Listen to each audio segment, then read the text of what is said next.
Masayang araw mga ka-PL. O eto na ang matagal nyo nang hinihintay mga kababayan na gustong daluhan po ng ating mga kababayan. Eto na yung matagal nyo nang tinatanong at hinihintay mga kababayan. Kailan ba kasi magsasagawa ng rally ang Iglesia ni Cristo? Ayan. Marami po sa atin na nagtatanong yan.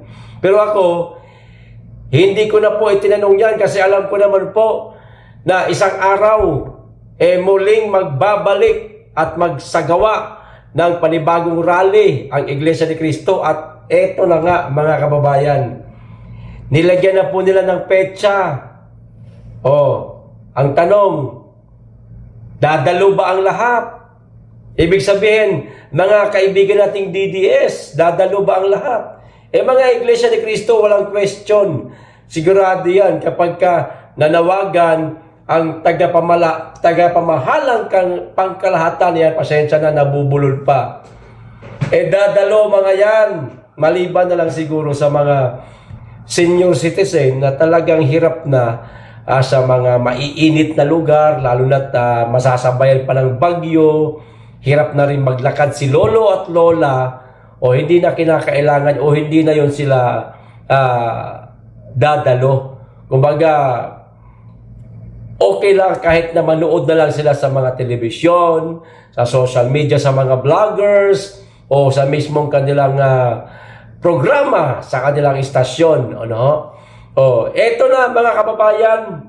At siya pala, eto tatandaan nyo po, maliban po sa gaganaping rally ng Iglesia ni Cristo meron din po sa Davao City. May petsa na rin po. May video pa, ipapanood ko po sa inyo. Unahin ko lang po muna itong sa Iglesia ni Cristo. Ipakita ko lang po sa inyo itong kanilang ginawang paanyaya, ika nga mga kababayan.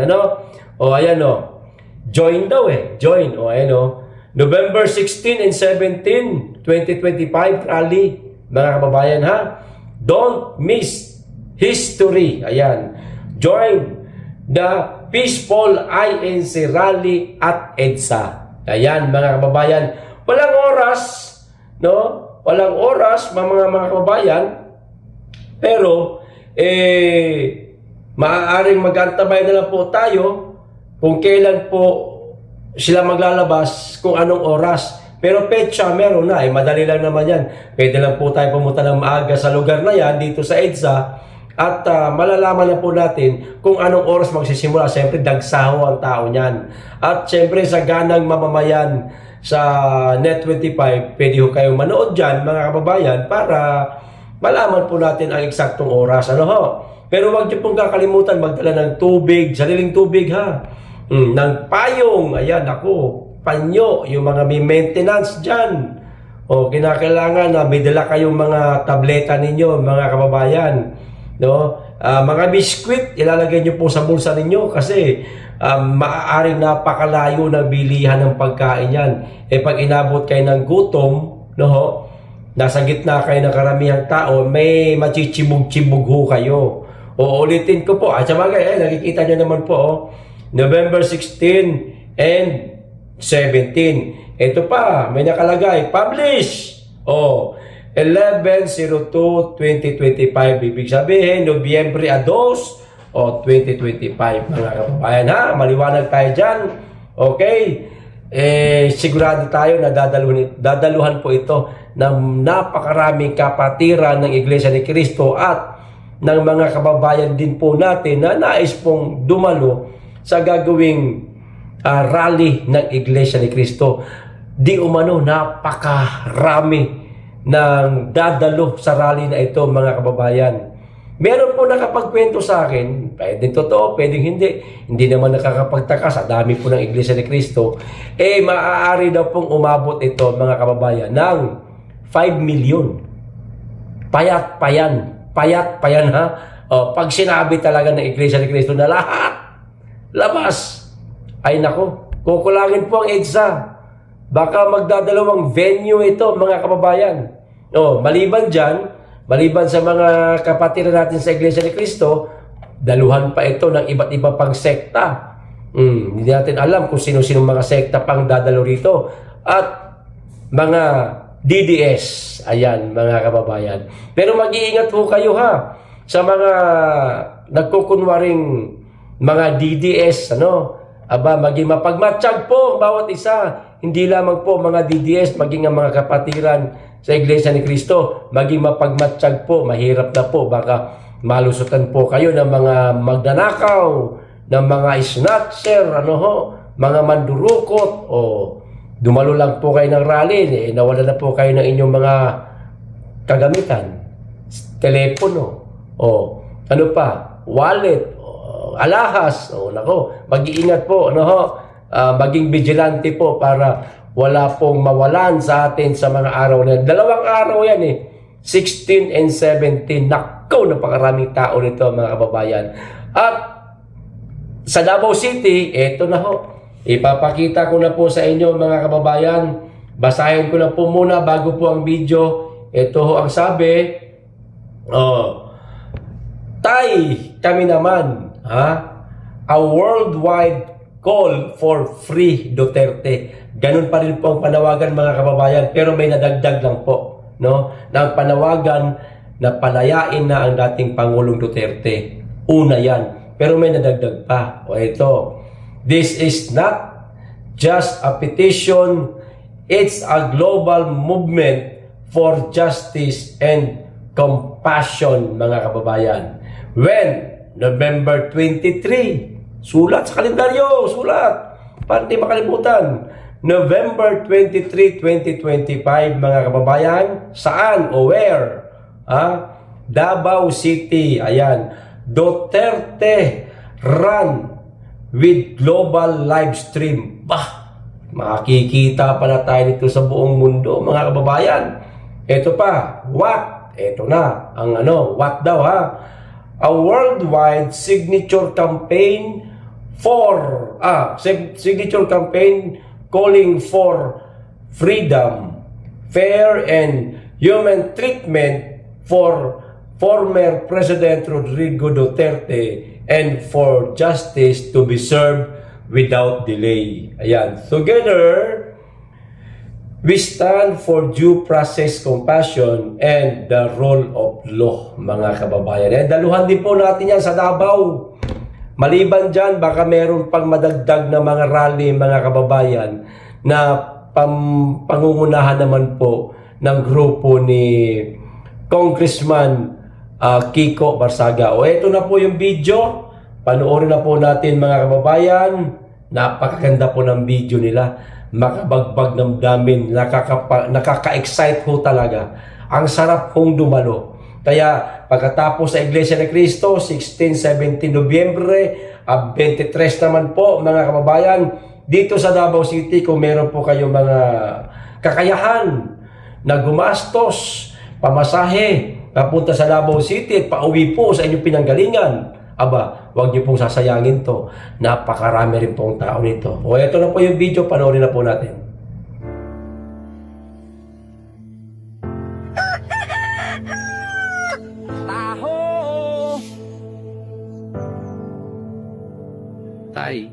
Kami naman.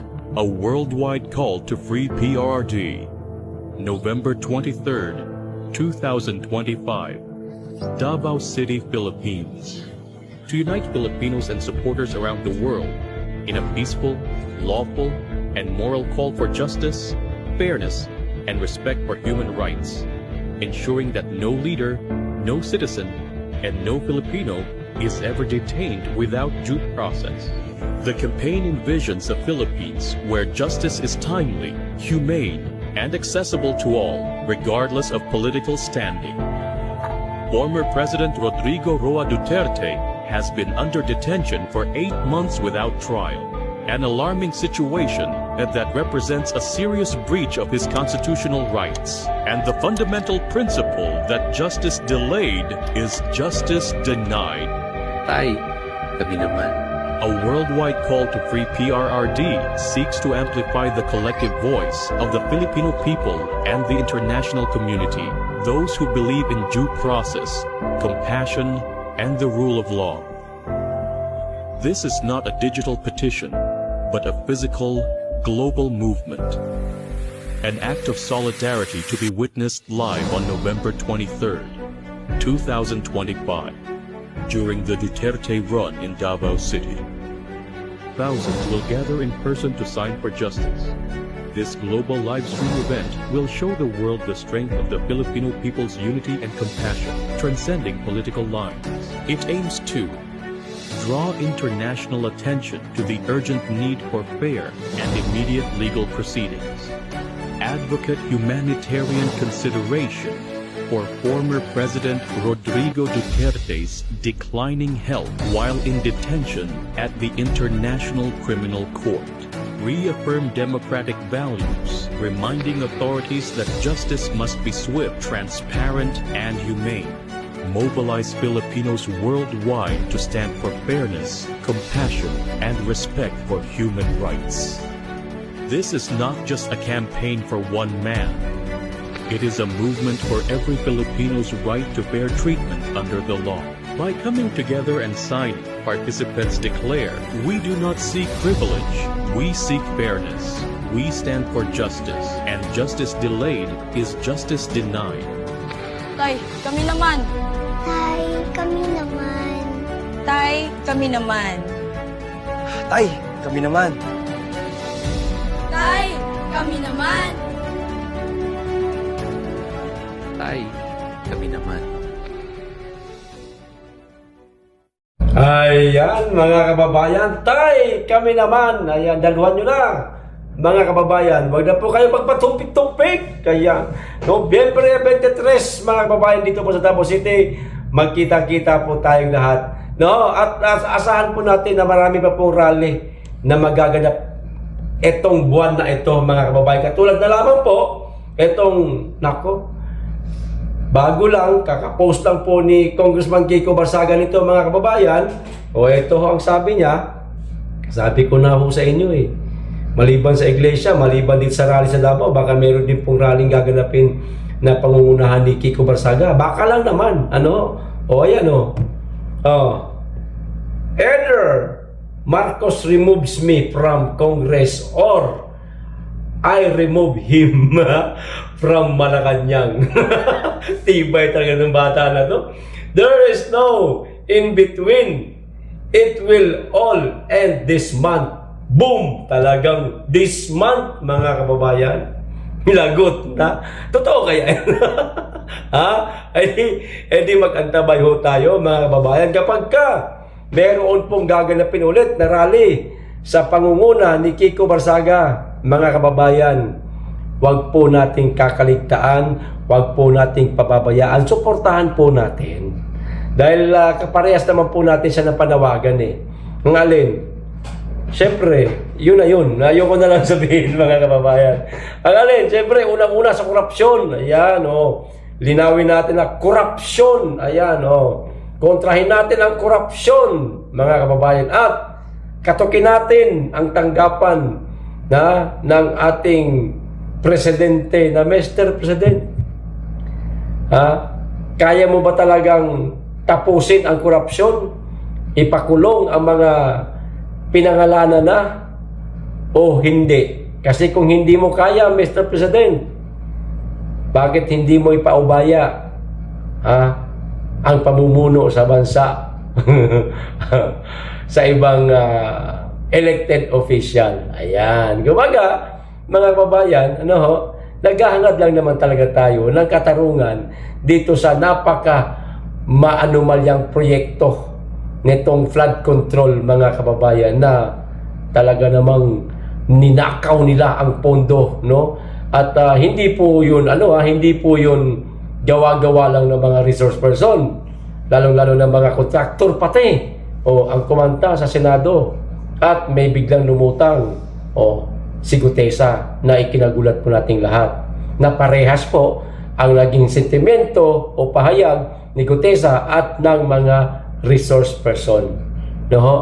Yun ang mga ninanais talaga natin, mga kababayan, na solusyonan nitong si President Bongbong Marcos. Pero kung hindi niya kaya, sa palagay ko, hindi na siya karapat-dapat maging Pangulo ng bansa. Okay, so hanggang dito lang po. Maraming salamat. Mag-iingat kayo lagi at higit sa lahat, mahalin natin ang Pilipinas.